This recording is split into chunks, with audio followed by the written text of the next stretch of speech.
Did your father still deny the charge? Not at all, mother. He seemed quite overcome. He turned pale. He was terrified. When with one voice the deputies condemned him, he rushed from the chamber, shrieking like a madman. Then we are indeed ruined. My son, what can you do now? What can you say? What can I do? My father's disgrace is mine. I dare no longer bear the name of Morchev. The name of Morchev is dragged down into the mire. I shall change my name and leave Paris. But there is one other thing that I must do first. I must seek out the man who has done this thing and punish him. I must put this sharp sword of mine through his body. What man is that? Who has done this thing? Whom do you mean to kill, my son? Will you kill the President of the Republic and all the deputies? Bah! The crime is not theirs.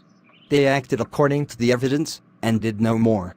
But there is another, a villain who is behind all this. He is the man I seek, and he is the man whom I shall punish. But who is he, my son? How could I know? He is the man who wrote those paragraphs for the newspapers and caused all mischief. He is behind all this. He is the man I seek.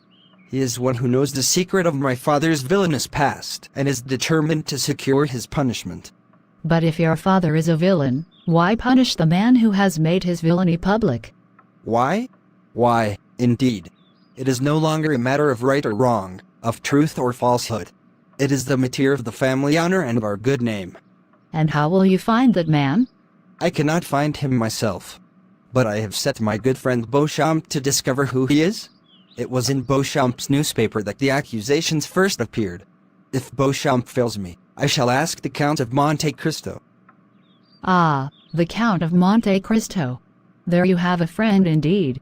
Why did you ask his help first, my son? The Count is rich and powerful, and has been like a father to you.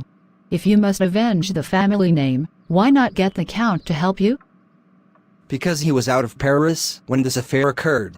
You must remember that he and I were on holiday together in Normandy, and that I was summoned home to hear of my father's disgrace.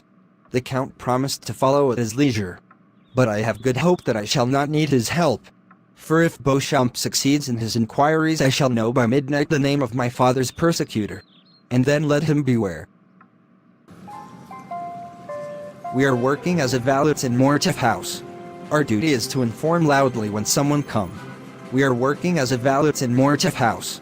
Our duty is to inform loudly when someone comes. Count of Monte Cristo is coming.